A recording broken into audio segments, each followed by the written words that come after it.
Ya, saat ini saya akan mengajak Anda untuk bertemu dengan seorang peneliti muda Indonesia. Dia di tahun 2019 mendapat predikat sebagai peneliti terbaik bidang fisika oleh sebuah lembaga ilmu pengetahuan dengan spesialisasi yaitu teknik atau teknologi laser.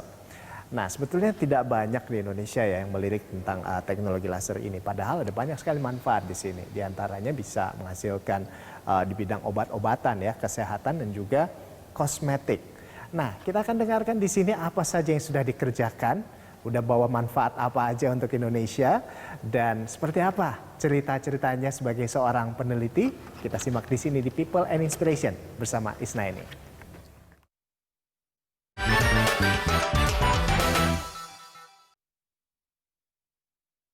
Nah, Mas Isnaini. Nah ini, jadi kan Mas ini kan seorang peneliti bidang pengetahuan fisika ya. Nah itu dengan spesialisasi laser. Nah ini mungkin bisa dijelasin, itu penelitian laser itu seperti apa sih? Itu kayak kalau yang saya tahu tuh kayak di film-film Star Wars. Ini apakah memang bikin-bikin kayak lightsaber gitu atau gimana sih sebetulnya? Kalau ngomongin laser menarik ya Mas ya, soalnya pasti banyak yang berimajinasi tentang laser gitu ya. Iya. Di dunia penelitian laser itu banyak digunakan baik dari untuk yang secara sederhana yaitu membuat alat-alat partikel yang bisa menjelaskan tentang cahaya yang bisa digunakan untuk adik-adik kita di SD sampai SMP, SMA dan juga bisa digunakan untuk riset sains dasar di bidang fisika gitu ya yang seperti membuat material baru, menguji material dan sebagainya itu bisa digunakan gitu. Sampai untuk teknologi-teknologi yang untuk medis gitu ya. Untuk operasi, kemudian untuk menghilangkan tato, untuk kecantikan segala macam itu juga sudah banyak digunakan gitu ya. Itu basisnya semua riset gitu. Nah, tapi kalau untuk ini apa ya penerapannya kalau yang sedang dilakukan sekarang ini biasanya untuk apa itu Mas? Yang artinya yang bisa diterapkan di masyarakat sebagai apa? Oh iya, itu banyak sekali. Tapi kebetulan kami di sini berusaha untuk menggunakan laser untuk membuat nanopartikel dan untuk menguji material, terutama untuk bahan-bahan elemen toksik dan gizi, nutrisi pada makanan gitu ya. Itu yang kami kembangkan di sini. Oh, jadi itu artinya yang Mas bikin ini adalah untuk mendeteksi, misalnya untuk di pangan, ini bisa mendeteksi toksik atau tidak di dalamnya. Betul. Toksik seperti ada elemen Pb, timbal gitu ya, arsenit, kemudian merkuri. Itu dengan menggunakan laser based teknologi kita bisa mendeteksi itu dengan mudah gitu. Dan itu bisa dirancang sebagai handheld yang bisa dibawa ke lapangan ya. Artinya kita tidak perlu lagi membawa sampel ke laboratorium, tapi kita yang datang dengan alat itu ke lapangan untuk langsung mengujinya gitu. Itu bisa dilakukan gitu. Nah, ini kalau sekarang ini kan kita lagi di ruangan apa ini, Mas? Oh, ini di ruangan kita sebutnya Galaxy untuk demo Galaxy Galeri Laser Optik Indonesia. Kami sengaja buat untuk demonstrasi bagi biasanya kalau ada kunjungan teman-teman adik-adik SD sampai SMA, itu daripada kami bawa ke lab yang sebenarnya laser itu berbahaya, terutama bagi mata. Jadi kami menghindari adik-adik kami untuk kena laser gitu ya. Jadi kami buatlah satu demo set ini dan sebagai materi pembelajaran juga. Semoga mereka bisa memahami, oh cahaya dan laser itu ada manfaatnya loh di kehidupan nyata kayak gitu. Iya. Nah terus kalau di sini ada apa aja ini Mas? Di sini kami ada kayak yang bisa kayak saya sampaikan laser microscope. Jadi kita bisa melihat partikel kecil seperti bakteri, mikroba segala macam yang ukurannya mikron 3 sampai 5 mikron itu tidak perlu mikroskop, tapi cuma menggunakan sederhana saja laser dan sampel. Laser ditembakkan maka kita dapat proyeksi kayak partikel-partikel yang ada dalam lautan. Oh, gitu jadi ya, bisa gitu. Langsung ngelihat partikel. Iya, partikelnya bersih atau gitu enggak ya? Gitu kan gitu. Ada bakteri enggak atau bakteri biasanya kalau kita proyeksikan dia suka bergerak bergerak sendiri gitu. Jadi nggak perlu mikroskop. Nggak perlu mikroskop, betul. Nggak perlu mikroskop, tapi kita bisa lebih clear begitu lihat. Iya, gitu. Sederhana ya, cepat gitu daripada harus beli mikroskop yang mahal. Karena laser sendiri di Indonesia sudah bisa dibeli dengan mudah ya, gitu ya. Itu juga masih bagi saya masih kontroversi karena sebenarnya laser itu berbahaya. Ada level-levelnya gitu ya. Untuk laser yang daya tinggi itu bisa membutakan mata gitu ya. Jadi sebenarnya cukup berbahaya bagi adik-adik kita, apalagi yang belum tahu seperti yang SD gitu ya, bermain laser gitu. Tapi ya gunanya kami buat sarana edukasi kalau laser itu bisa berguna, tapi hati-hati loh gitu. Ya, baik. Nah, saya juga dengar, kan saya baca-baca juga Mas ini kan bikin teknologi apa ya, nano gold, nah Ya, itu untuk betul. kosmetik. Betul. Nah, itu seperti apa? Di mana sih itu Oh, sebetulnya? ada di sebelah sana. Kita Sebelah sana. Kalau gitu kita lihat sebelah sana langsung ya. Boleh. Oke, langsung pemirsa. Ini lab laser kami yang biasa digunakan untuk eksperimen, Mas. Oh, iya. Ini ada kebetulan ada rekan saya, ini Ibu Afi Nurhidayah dan Ibu Nurvina Yudasari. Mereka sering kami sama Ibu Nur ya? Oke. Ini gabung di tim sudah berapa lama nih, Ibu-ibu? Kalau saya 10 tahun sih. 10 tahun. Saya 9 tahun. Oh, oke. Jadi saya dibuatnya ke Afis. Oke. Kita masuknya dari lulus S1 langsung ke sini, Ah, terus kuliah lagi, tapi udah statusnya udah kerja di sini. oke. Tapi fun ya, meneliti laser seperti itu ya. Iya. Terima kasih banyak ibu-ibu. Silakan lanjut lagi loh. Sorry banget nih, saya sudah ganggu. Kita mau ajak ngobrol Mas Isna dulu. Oke, silakan. Nah, jadi ini. Ya, ini contohnya membuat nanogold dengan laser gitu ya. Jadi kita membuat nanogold dengan semurni mungkin gitu ya, dengan menggunakan laser. Dan kemudian laser bisa digunakan untuk itu gitu ya. Gitu.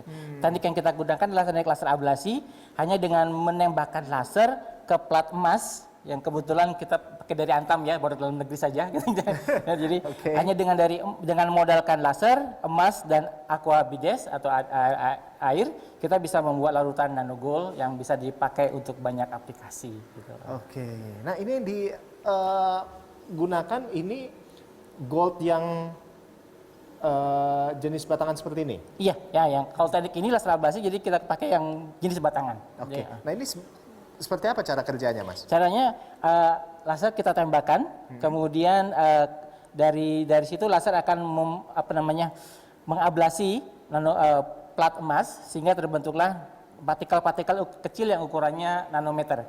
Gold nanopartikel sendiri berukuran antara 5 sampai kadang-kadang 30 atau 50 nanometer, kecil sekali. Dan itu larut dalam air sehingga kita sebutnya sebagai koloid, maka disebut dengan nanogold gitu. Dan ukurannya kita bisa cek dengan alat yang lain, dengan TTM. Tapi kalau dari sini kita bisa lihat kalau warnanya sudah mulai pink, ungu seperti ini, maka sudah ada jaminan bahwa nanogold sudah terbentuk gitu. Oh, iya. Kalau Gitu ya. untuk obat ini untuk apa ini, Mas? Biasanya kita tagging untuk obat, biasanya untuk medis itu untuk terapi kanker. Oh, oke. Bisa untuk terapi kanker Berarti atau masuk ya, betul, masuk ke dalam ke ya? dalam. Atau untuk kanker tagging. Kanker tagging itu artinya kita mengetahui di mana posisi kanker berada dalam tubuh gitu ya. Nah, Mendeteksi kanker. betul gitu. Oke. Dan baik. untuk terapi juga bisa. Oh, terapi juga bisa. Tapi kalau untuk kosmetik itu apa? Nah, Berarti kalau- dioles begitu ya? Betul. Kalau kosmetik kebetulan beberapa riset di dunia sudah membuktikan bahwa nanogold bisa mempercepat reproduksi kolagen di kulit sehingga kulit kelihatan semakin cerah lebih cerah, selalu cerah setiap hari gitu ya. Maksudnya program anti aging itu? Iya, program anti. Kata orang sih gitu ya gitu. Iya. Untuk tahun 2019 kami sudah berusaha untuk menggait mitra, walaupun mitra kecil, yaitu membuat ini nanogold yang kami buat dengan teknik yang tadi yang laser ablasi. Kemudian dari nanogold ini kita bisa membuat produk kosmetik, yaitu yang ini krim dan ini serum. Ini udah bisa langsung pakai gitu. Dan ini baru dalam bentuk prototype ya, masih bisa. Sorry, Maaf. Ini sudah bisa langsung pakai? Bisa seperti langsung itu ya? pakai, gitu. Oke. Tapi saya dengar ini nggak cuma teknologi nano gold aja, artinya nggak cuma untuk kosmetik dan juga obat gitu. Ya. Ada juga seperti membuat kemasan antibakteri begitu. Betul. Jadi kami di sini membuat juga nanopartikel yang lain, yang namanya zinc oxide. Kalau bahasa kimianya ZNO, nanopartikel, dan itu bisa digunakan untuk sebagai bahan kemasan antibakterial gitu ya. Boleh saya tunjukkan mungkin blocking. Oke. Ya.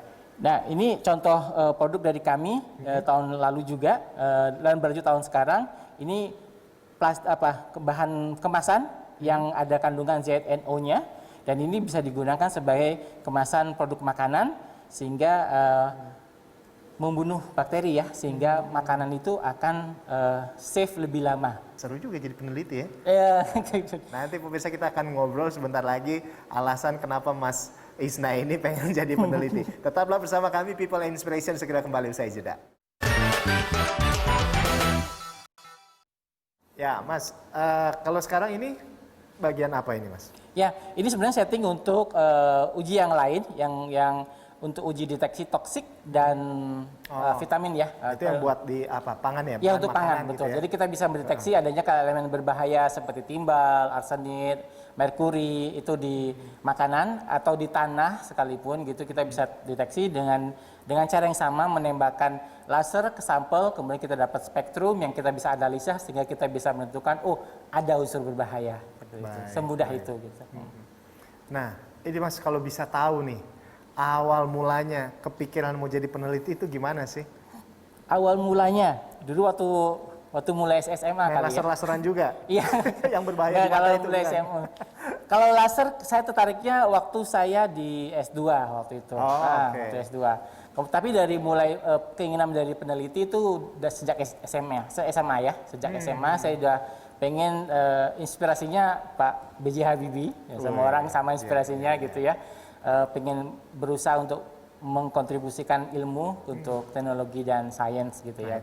Akhirnya saya masuknya ke jurusan fisika karena saya lihat bahwa dasar semua ilmu teknik itu fisika gitu. Jadi saya masuklah fisika IPB tahun 1996, kemudian lulus tahun 2000, kemudian melamar ke LIPI, alhamdulillah diterima jadi pegawai negeri di LIPI.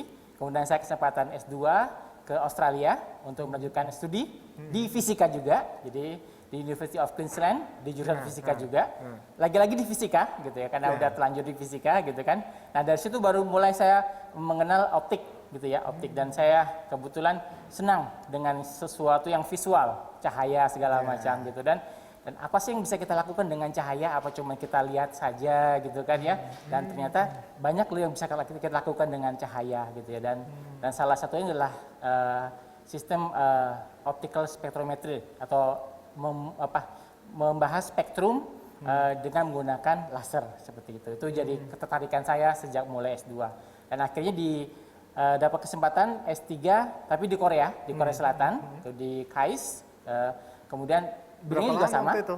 Berapa lama? Di mana? Di Korea. Di Korea lumayan lama Mas, karena terjebak. Tapi studinya sendiri sekitar 4 tahun studinya, gitu ya. Tapi saya sebelumnya ikut profesor, kemudian setelah itu kemudian postdoc, total 7 tahun saya di Korea. Jadi kemudian saya kembali lagi ke LIPI, kemudian mengabdikan ilmu saya di lab ini, di kelompok ini, gitu ya. Nah, tapi kalau misalnya Anda sendiri melihat ini, Mas Isna, itu teknologi laser perkembangannya di Indonesia seperti apa? Ya, sebenarnya kalau teknologi laser, sebenarnya laser itu termasuk teknologi yang paling banyak digunakan di aplikasi, gitu ya. Termasuk komputer, kemudian handphone, kita juga ada bagian laser atau minimal LED-nya di situ, gitu ya. Ada cahaya di situ ya, gitu.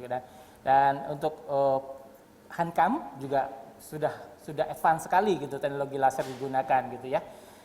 Tapi memang riset tentang aplikasi laser di Indonesia memang masih jarang, karena memang infrastruktur yang diperlukan memang tidak murah seperti itu. Jadi ada beberapa bagian di Indonesia sendiri kita belum ada namanya produsen laser ya. Semua laser kita masih impor dari luar negeri rata-rata. Jadi kita di Indonesia tuh belum ada pabrik laser. Jadi semua mau nggak mau imporlah semua laser gitu. Termasuk yang ada di lab kami itu sebagian besar juga impor lasernya ya, laser sistemnya. Dan yang kami lakukan adalah bagaimana cara menggunakan laser tersebut untuk aplikasi tertentu gitu ya. Itu yang kami lakukan gitu. Jadi masih banyak kendala gitu ya, keterbatasan untuk memproduksi laser di dalam negeri sendiri kalau Anda lihat gitu ya. Salah satu yang saya tahu bahwa biasanya di perguruan tinggi, kebetulan saya yang jurusan fisika ya di Indonesia, itu mata kuliah tentang optik dan laser memang sedikit. Tidak banyak kampus-kampus yang membuat mata kuliah optik laser. Itu kenapa? Apakah padahal kan ini laser juga bisa dibilang kan cukup aplikatif Betul, juga kan? betul. Tadi mungkin saya bilang karena memang infrastruktur untuk risetnya sedikit mahal, lebih mahal dari bidang lainnya. Tapi kalau sejauh ini Mas, support dari pemerintah, dari negara dalam hal ini, bagaimana Anda melihat dari para peneliti? Khususnya untuk teknologi laser ini. Iya, teknologi laser ya.